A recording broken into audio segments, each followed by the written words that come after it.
Hi, you feather merchants. This video is about when I was iron working and spending my winters down in Mexico.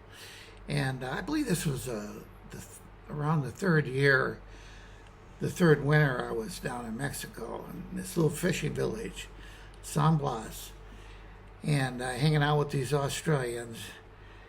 They found out about this island. It was it was an uninhabited island. It was the Isabella Island, and it was, I don't know, 22, 23 miles off the coast of Mexico. And they wanted to go out there diving.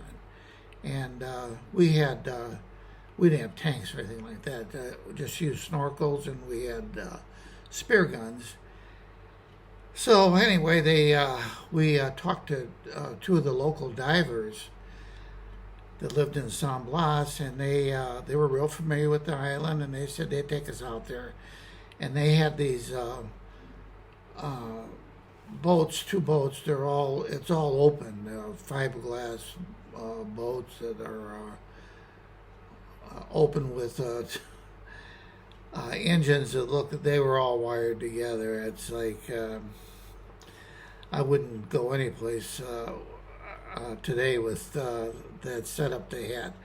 Anyway, they said they'd take us out there and we'd stay out there 5 days.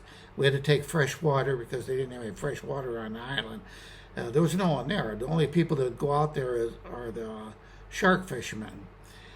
And so there's a lot of sharks out there. So we get into these like dugouts. They're pretty big, but it's all open. And we had two boats. I can't remember how many guys went out there. It might have been 8 or 9 of us, something like that. And it took, I think we were at sea about at least 2 hours, maybe 2.5 hours. While we're in the boat, I couldn't help notice that there wasn't any life jackets. Safety wasn't a big thing back in those days, you know. This is in the 60s. I mean, today, I think it'd be against the law to take people out in a boat without a life jacket. I mean, you can't even ride a bicycle without having a helmet on or something. Well, anyway, we get out to this island, and one part of the island, it was like a cove, a real white sandy beach, not a big area, a very small island, a volcanic island, that's what it was. And so they said this is the best place to stay. So we had to be real careful getting the boats up on the beach because it got real shallow and there's a lot of coral there. Well, we made it to the beach, and I wasn't too much on camping. I mean, when I got out of Marine Corps, I vowed never to go camping again. Those guys burned me out on camping when we were in the Philippines and Korea, Japan, Taiwan. They called it Formosa back then. So, but here I thought this would be interesting. It'd be worth a try. So it was beautiful.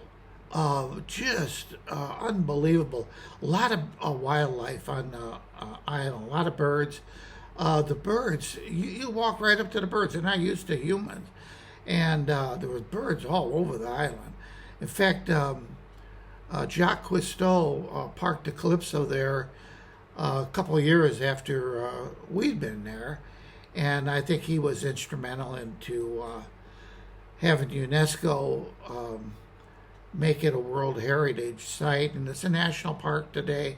They got tourists that go there. Well, when we went there, the only people that went there were the shark fishermen. So we spent about 5 days, I think it was 5 days on the island.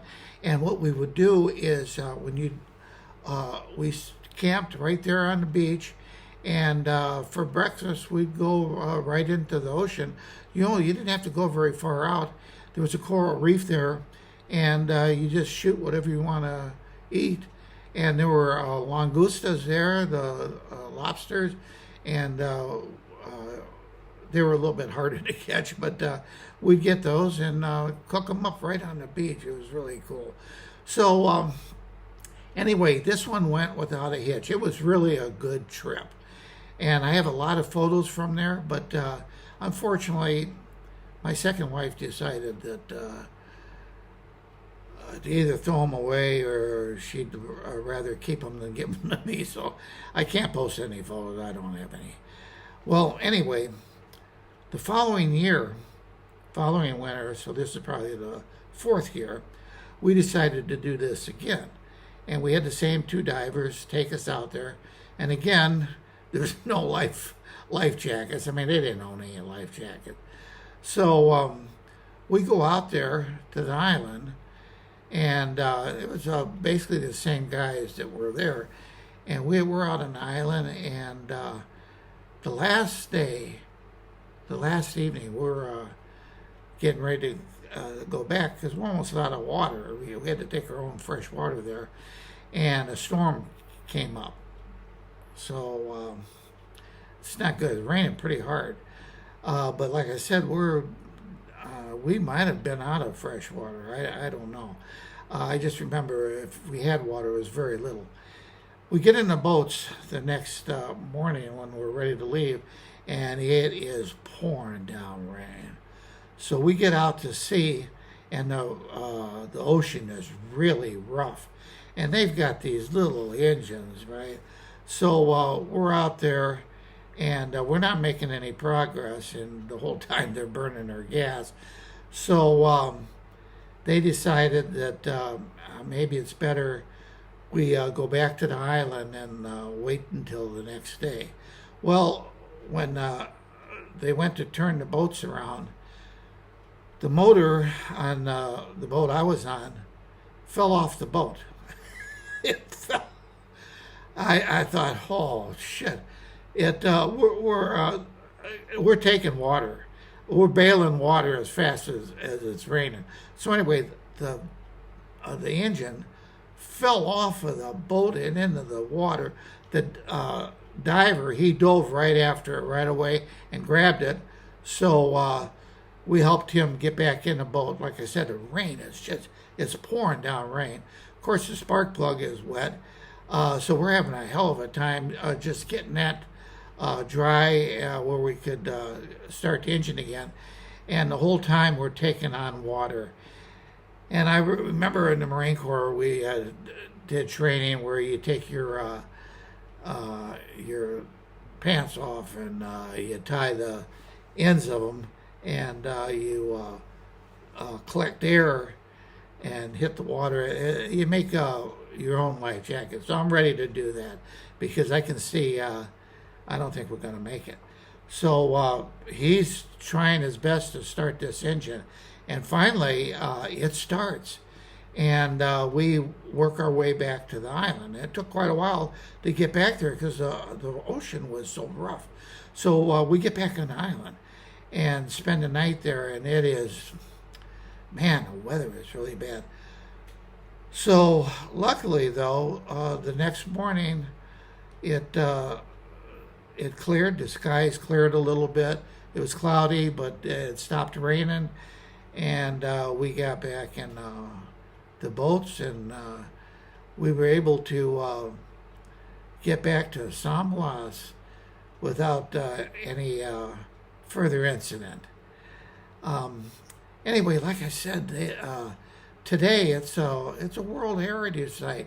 I think they might even have a couple of structures on there where people can stay. I don't know. Maybe they can. I think they can camp if you bring your own tent or something. But of course they charge you. And back then there was no one there to charge me. So I'm gonna cut this off, and I'll think of something else, another story to tell you guys next video. All right, you feather merchants. Have a good day.